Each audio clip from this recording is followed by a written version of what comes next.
निराकार की पूजा की अपेक्षा मूर्ति पूजा ठीक नहीं। उत्तर है मूर्ति पूजा आध्यात्म की पहली सीढ़ी है और सगुण निराकार आध्यात्म की अंतिम सीढ़ी से एक पहले वाली सीढ़ी है, सेकंड लास्ट। अंतिम सीढ़ी तो परमात्मा का सगुण साकार की अनुभूति अथवा निगुण निराकार की स्थिति। सगुण दोबारा पढ़ो। अंतिम सीढ़ी तो परमात्मा का सगुण साकार की अनुभूति अथवा निगुण निराकार में स्थिति है। दोनों बिंदु एक ही हैं। प्रश्न मेरा यह है कि आपने कहा मूर्ति पूजा आध्यात्म की पहली सीढ़ी और फिर कहा सगुण साकार की अनुभूति अंतिम सीढ़ी है। तो साकार और मूर्ति पूजा क्या अलग अलग हैं? ये प्रश्न है। दूसरा प्रश्न है निगुण निराकार में स्थित है। तो निगुण तो मैं 3 प्रश्न क्यों पूछ लेता हूँ, पर आसान है। सगुण साकार सगुण निराकार समझ में आता है, लेकिन निगुण निराकार समझ में नहीं आया, तो कृपया समझा दें। और दूसरा पैराग्राफ है, अब यदि पहली सीढ़ी पर ही बैठे रहें तो जीव मात्र में व्यक्त परमात्मा की सेवा कैसे करेंगे?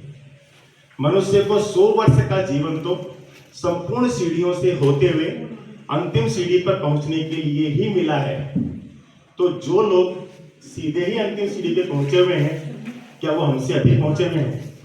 ये 3 प्रश्न हैं। जो भी अंतिम सीढ़ी पर पहुंचे हुए हैं, आपका प्रश्न है अंतिम कि जो अंतिम सीढ़ी पर पहुंचे हुए हैं तो क्या वो हमसे श्रेष्ठ है? यही पूछना चाह रहे हैं आप? हाँ, ऐसा लिखा है।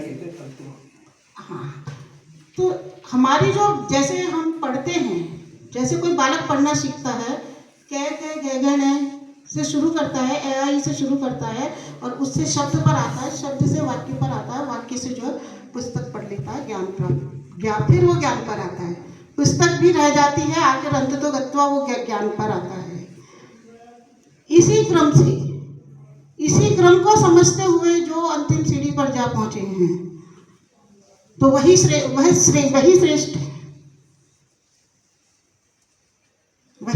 है। क्योंकि हम पहली सीढ़ी पर अगर हम रुककर बैठ गए, जैसे हमारी जो साकार मूर्ति पूजा है, आपका एक प्रश्न ये भी है कि सगुण साकार और मूर्ति पूजा, सगुण साकार में और मूर्ति पूजा में अंतर है। मूर्ति पूजा में हम उनको साकार मानते हैं, सगुण साकार तो परमात्मा ने जब जन्म दिया वो सगुण साकार था।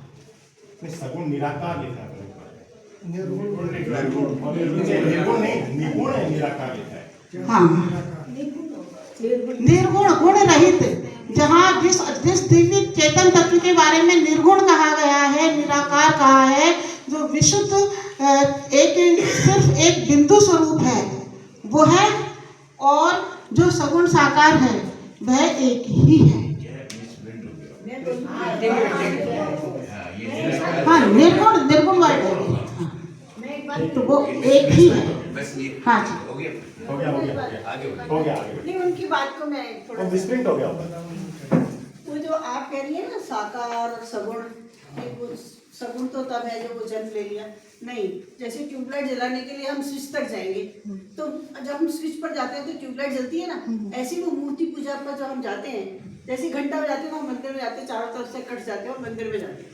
जब हम स्थित हो गए इसमें, मूर्ति की पूजा करें तो मूर्ति में पूजा करते हैं, हम मूर्ति की पूजा नहीं करते, इसलिए वो सगुण और साकार एक मिनट मेरी समझ से। आप बैठिए, बिल्कुल सही कह रहे हैं आप।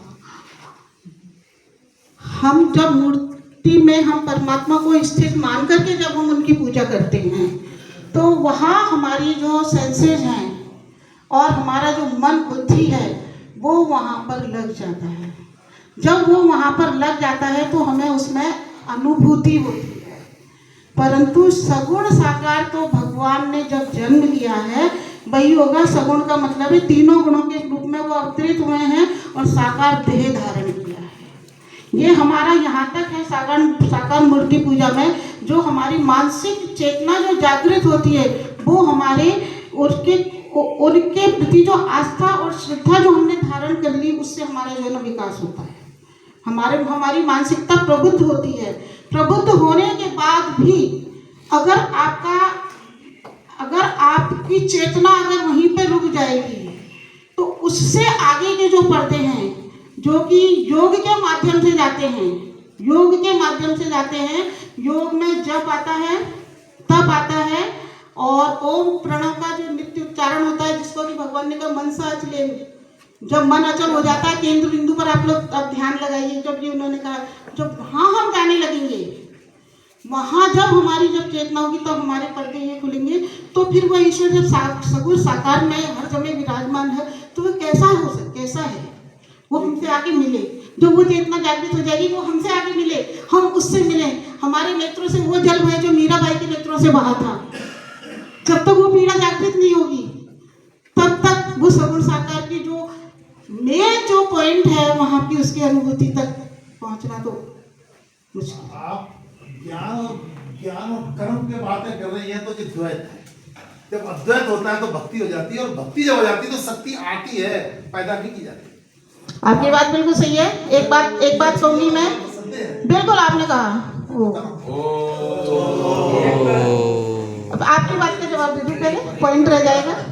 अच्छा, नहीं उनने जवाब प्रश्न दोनों ही कर दिए। भक्ति नहीं, मुझे कुछ कहना है इस विषय पर, मुझे कुछ कहना है। देखिए, भगवान ने ये कहा है, 2-3 जगह कहा है कि जो मुझे सामान्य मनुष्य जान करके मेरी अवहेलना करते हैं, सीधा सीधा जो शब्द मुझे आ रहे हैं वही मैं बोल रही हूँ, मेरी अवहेलना करता है और मेरे उस परम अव्यय भाव को नहीं जानता, जो कि लोकोपकारी है, कल्याणकारी है, और मैं दिव्य हूँ, अजन्मा हूँ, वो तत्व से गिर जाते हैं। ऐसा भी उन्होंने कहा। और उन्होंने ये भी कहा वो अबुद्धि है, बुद्धिहीन है, ऐसा उन्होंने कहा। फिर भगवान ने, अब आप ये बताइए कि आज के युग में या पहले के युग में कितने लोग उस समय ये जान पाए थे कि कृष्ण भगवान है? कितने लोग जान पाए थे? कुछ एक का ही उद्धार हुआ था जो उनके निकट आए थे, जिन्होंने उनसे सच्चा प्रेम कर लिया, उनका ही उद्धार हुआ था, सबका तो नहीं हुआ ना।